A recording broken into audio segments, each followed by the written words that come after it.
Before we start, here's a quick guide from Lord Garbelius. Please drop down in the description, give him your support, jump on his Patreon, check him out. Really good stuff. Thank you, Lord Garbelius. What's up, everybody? Soul here with another Sword of Convallaria video, and today I'll be covering Cole, giving you a quick guide on how to play him, how he can be useful for you, and what abilities and equipment to throw on him to better your adventures in Sword of Convallaria. So yeah. Looking at our guy right here, our girl, I always do that. Let's look at her trait. Killer Instinct. Cole possesses Jump. If there are no allies within 2 tiles around Cole, her physical attack and crit increases by 10%. She can act again after launching an active attack on an enemy from the side or behind and defeating them. This has a multiple turn cooldown.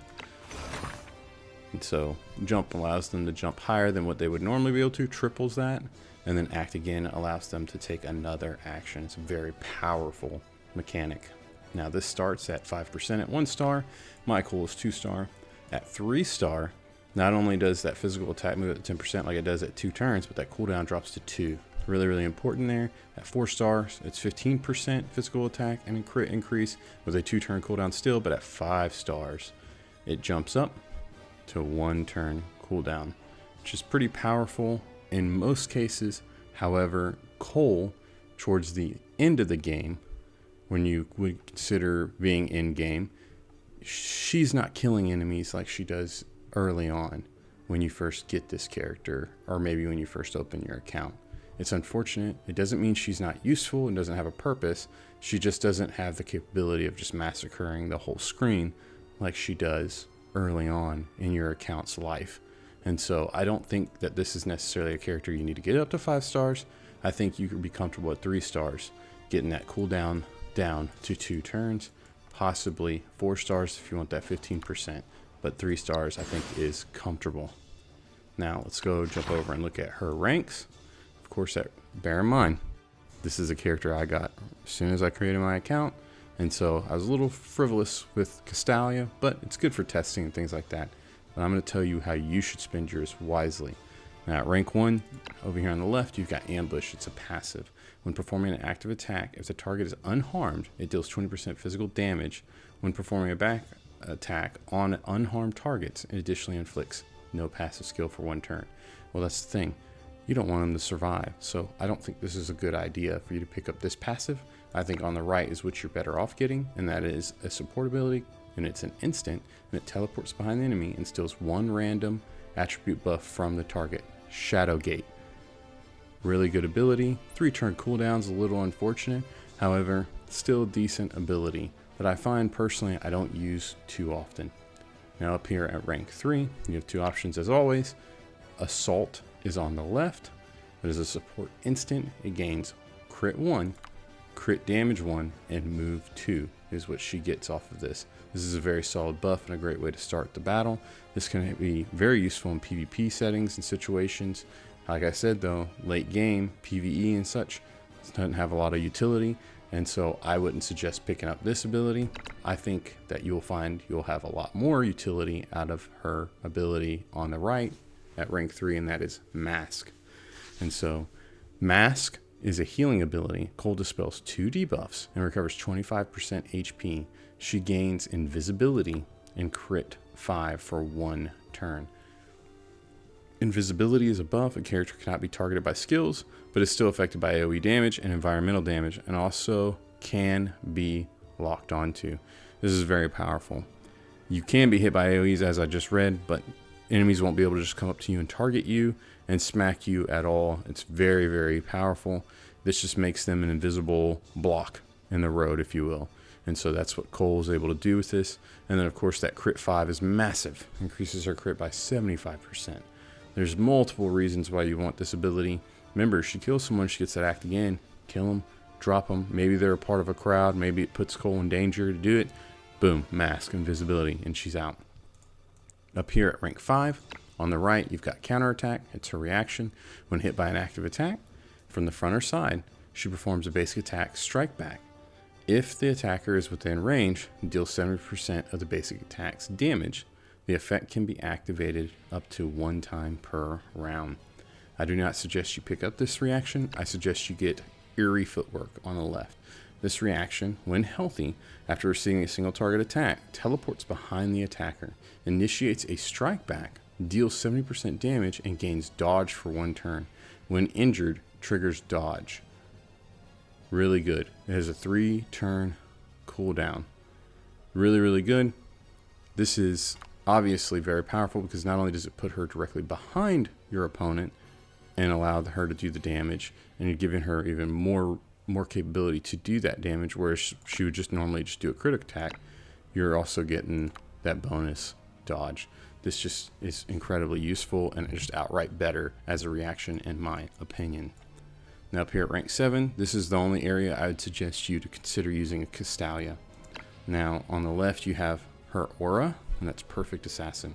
It's a leader aura for all Alacrity allies in battle. It increases attack by 10%, defense by 20%, crit by 15%, and crit damage by 15%. This is a pretty decent aura in that it gives you that crit and crit damage. Definitely some good potential and possibilities to be utilized there, and there's some very powerful Alacrity units out there, and so this is fantastic to have as an option. On the right is what I would suggest you to focus on getting otherwise, and that is Omen of Death. This is a passive. She gains Feverish Beast when a character is defeated in battle, lasting for 3 turns. It recovers 2 energy when the character defeats an enemy. Feverish Beast is a buff that increases crit and lifesteal by 15%. This ability can be stacked up to 5 times. So, really good ability there.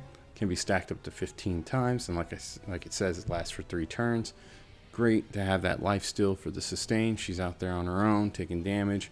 Who knows what? A little bit of sustain goes a long way, and then having that increased crit is always very good. Now at rank 9, as you can see, I've taken 2, but I would not suggest it. And on the left is Hidden Thorn, the ability I would not suggest. However, if you enjoy it, there's nothing wrong with that. It's a basic attack. Cole deals 100% damage, and she gains Ignore Assist if launching a back attack. The issue I have with this ability is that, as I had said before, early on in your account's life, you're going to be clearing content. Cole will be slaughtering enemies left, right, and sideways, and it will seem like this might be a decent ability because you'll be auto attacking and even getting kills. However, later in the game, when you're using those basic attacks, not auto attacks, basic attacks, that this becomes insignificant. To Ignore Assist doesn't matter because you're not wanting to use your basic attack. Your basic attack is the last ditch effort and what you want to rely on as a last resort. So I'd suggest you getting what's on the right, and that is your basic attack deals 50% physical damage 2 times and increases your crit by 15% before attacking. For me, this is far more important. You're not wanting to throw Cole into crowds where she's going to need to ignore that assist anyways. You're wanting her to drop him and get him dead. And if you're relying on your basic attack, you want to do the most damage and not worry about ignoring assists and tanks and so on and so forth, because you generally don't want her having to deal with multiple enemies at any given time later in the end game. So this is what I would suggest you to get on the right, Critical Strike. Now rank 11, Traceless Shadow, support. Gains 1 dodge for 1 turn. Upon successful dodge, teleports to the attacker's back, dealing 100% physical damage, and gains dodge again for 1 turn. Pretty decent ability right here. Wonderful. In fact, if you want to use the Castalia to grab it, there's nothing wrong with that. 2 energy, but a 5 energy cooldown, a 5-turn cooldown is massive, and for that reason I would not suggest getting it or using Castalia. However, if you want it and you want to have more options in your arsenal, nothing wrong with this. I would suggest you get on the left, Wipeout. Physical damage, Cole deals 60% damage 3 times before attacking. When there are no allies within 2 tiles, Cole gains Ignore Assist. When defeating a target, she gains dodge, lasting for 1 turn. So Cole's whole kit and caboodle is all about being out there, being on her own, making it work, killing those enemies, and getting them out of the way. And this ability speaks to that. And so this is a phenomenal ability. It's a little high on the energy cost at 4. It's not necessarily easy to keep up and to keep utilizing from turn to turn to turn. That Feverish Beast helps out a little bit right here, in that you're going to get 2 energy back when a character is defeated, but we're still having to offset 4 energy. So you use 4, let's say that you only had the 1 left over, you get 2 back from getting the kill, you're stuck at 3 energy. You don't have enough to use Wipeout again with the same turn to act again. So this isn't necessarily the best ability all the time. If you're running a Coco, it will seem like it's insignificant, but most of the time, or most people might not have that option.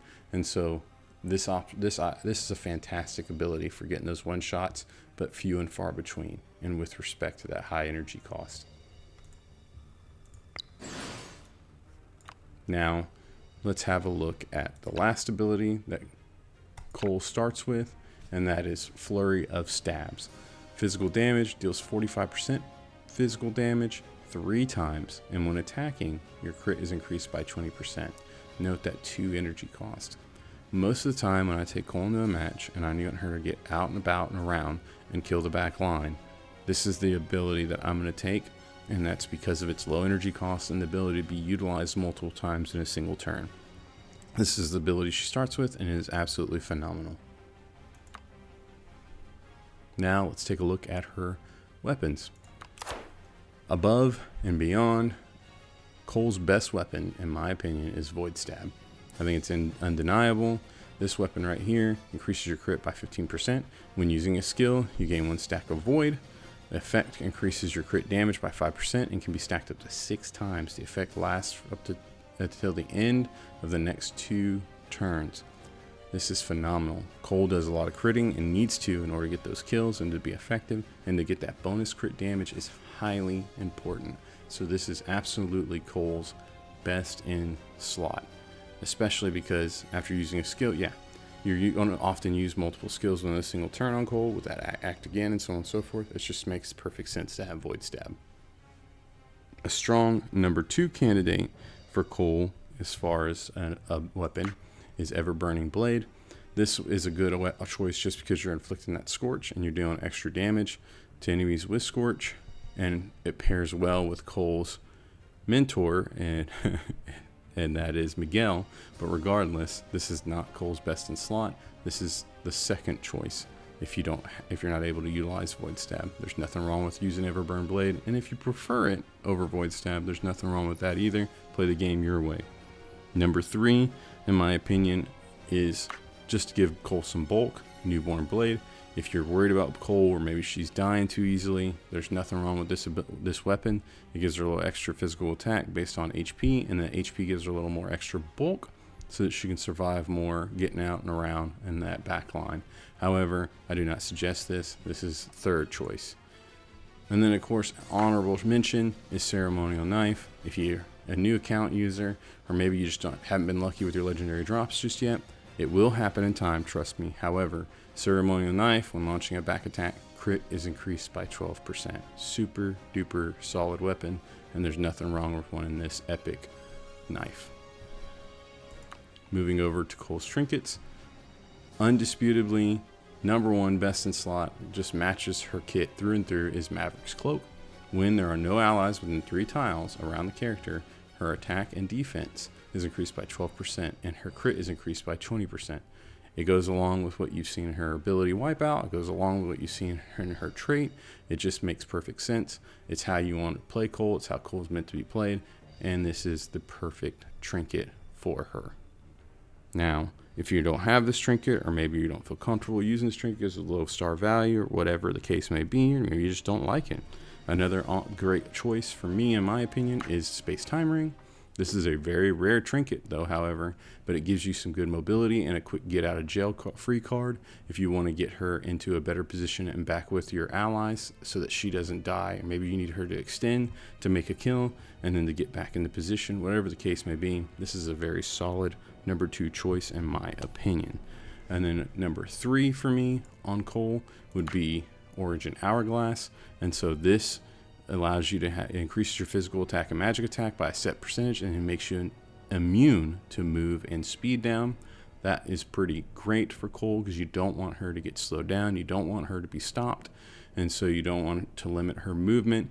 it's very important she keeps moving and doing her job and getting those and securing those kills. And so this is a great third choice. And then, of course, everybody's favorite damage dealing trinket, Flying Blade Arm Guard, is a great choice for her as well if you need an alternative. That instant damage, that's piercing damage, sometimes will help her secure the kill and give her what she needs, or maybe just put over enemies just across the edge in order to put her within range of killing them. Whatever it may be, this is a fourth choice in my opinion as far as a trinket for Cole. Now let's talk about resonance. I think Cole mostly benefits from the sword and wand resonance, and so this is for each tile traversed. Her attack and defense will be increased by 4% up to 12%, and this effect lasts until the start of the next turn.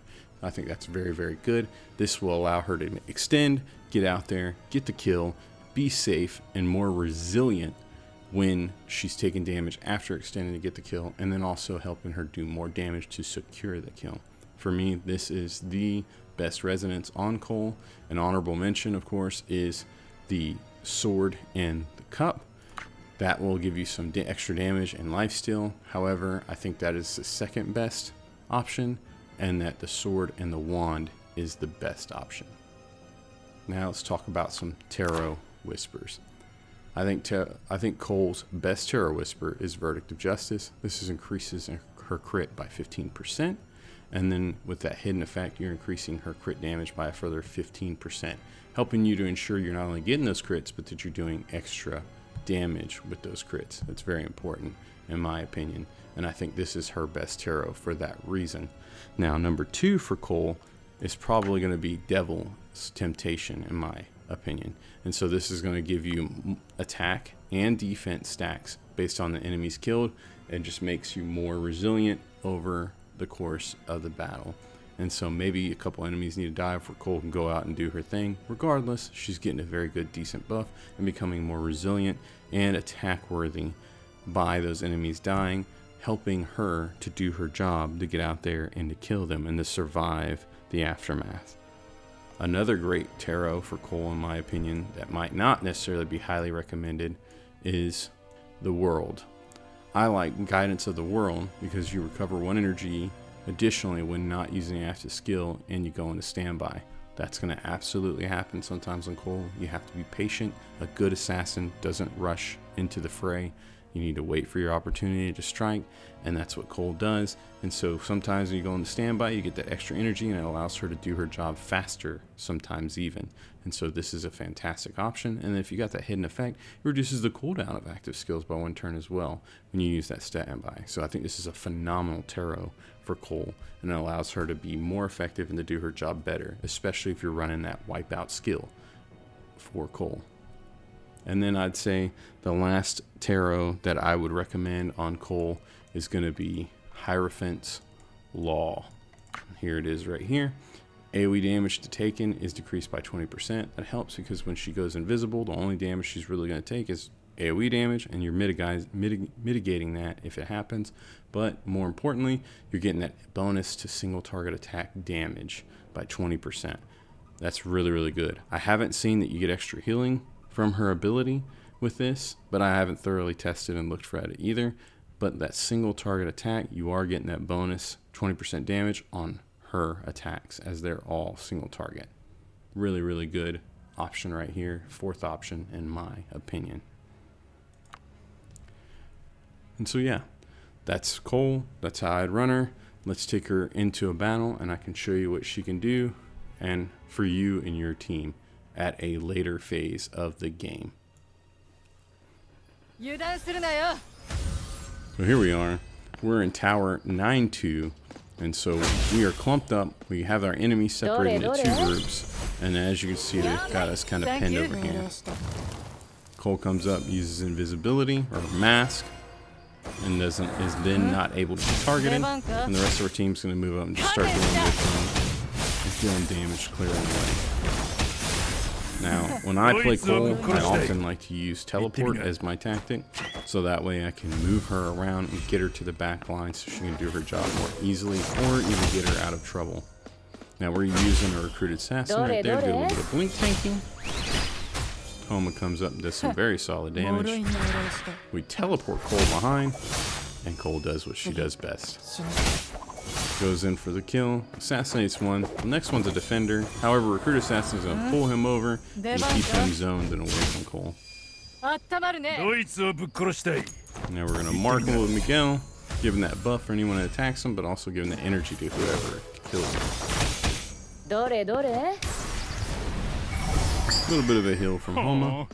Cole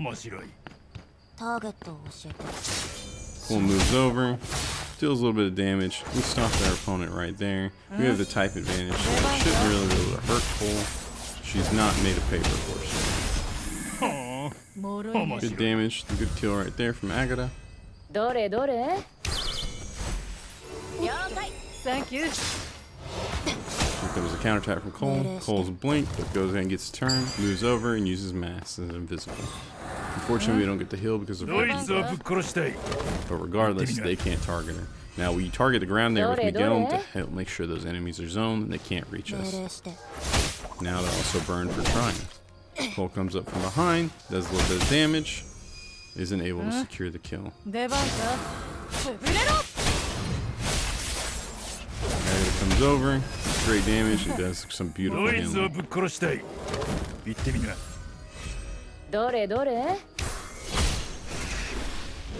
It's unfortunate we blow the barrel and hurt ourselves there, but it's inconsequential in the end. Now, as you can see, Cole's not able to really do a massive amount of damage there at this point. However, Cole has done a great job of clearing the way to get to this point in the team effort. And there is the battle. And there you have it. That's a good example of Cole in current in-game state. Cole is not useless. Cole just can't one-shot every enemy that's in front of her all of the time. If she has a type disadvantage, you're going to get a little held up. However, there's still some great utility in there. Cole can suddenly get behind, turn the course of a battle, and quickly kill some of the weaker enemies, especially with some extra help from like a teleport and so on and so forth. And she's buffed by doing so. And so as you saw, I used Cole to move in behind the enemy when they had us pressed there for a minute. She teleported in behind, she got the kill on the archer, moved over, started to put some work in on the defender, and then went over to the bridge and stopped the rest of the opponents from approaching our team until they're set in good position. And then she went in behind them again, went invisible, couldn't be targeted, and then assisted the team in finishing the job and clearing the stage. Cole is a phenomenal unit. If you like using her and you plan on using her, more power to you. There's nothing wrong with that. You should always play who you want, and this unit is absolutely phenomenal in quite a few ways, as I have shown you. So yeah, huge shout out and thank you to my Patreon members. I appreciate you. You are the ones that allow me to create this content and to do everything I do. If you're interested in joining our Patreon and joining our efforts and making great content, please feel free to jump into the link down below. Join our Discord, that's also down below as well. Look for us on Sword of Convallaria. We just started a new guild. House Invictus is what it is called. Join us if you need a good guild. It is there. We are glad to have you. We want to fill up as soon as possible.